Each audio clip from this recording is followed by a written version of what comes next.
The Neighborhood Safety Drug Treatment and Rehab Amendment is Issue 1's full and formal name. And you are going to hear some descriptions of it as we go on tonight, as I said, starting with Judge Fourchon. It is very, very important that we be thinking about the nuance of this issue in our own lives as well as in our public lives. And with that, I will pass it off to Judge Fourchon. Thank you. And thank you, everyone, for letting me be here tonight and speak to you. I'm opposed to Issue 1, and there's 4 points that I want to make to you. I don't dispute that we need to do treatment better in a different way in this state, but this is not safe. It does not promote safety. It is the right diagnosis, but the wrong prescription. The 4 points I want to make to you are this.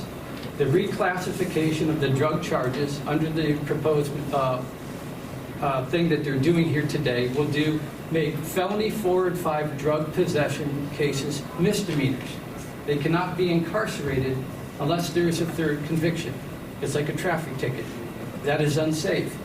Fentanyl, idea, but there's 2 kinds of statistics, the kind that you look up and the kind that you make up. And the proponents of this, I looked at the repository this Friday, and the state had the Office of Budget and Management look at this, and it said all it will do is shift and increase costs.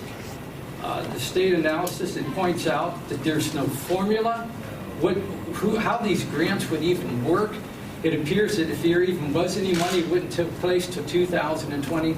There's no plan. Anybody that can explain to me how this funding is going to work, I'm certainly willing to listen. Our drug courts are working. We have 60% of the people that are succeeding with Judge Farmer's courtroom. Is there a better way to do it? We don't need the people that are creating Facebook, the Zuckerbergs, coming here to Ohio and telling us how to handle this.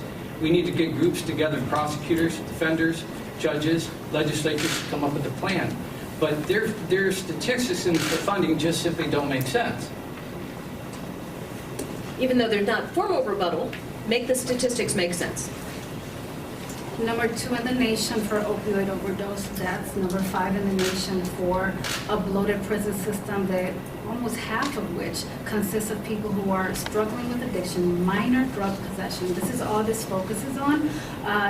In addition to that, the truth is that we need more resources devoted to being responsive to our opioid crisis.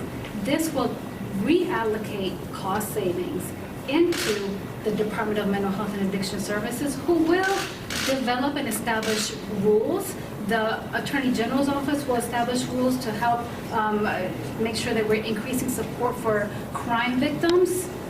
The legislature and key state departments are going to be involved in this process. That's what happens when any law is passed and any change happens. You have rules that are developed, that are an open process, and they are implemented. That's one piece that he left out.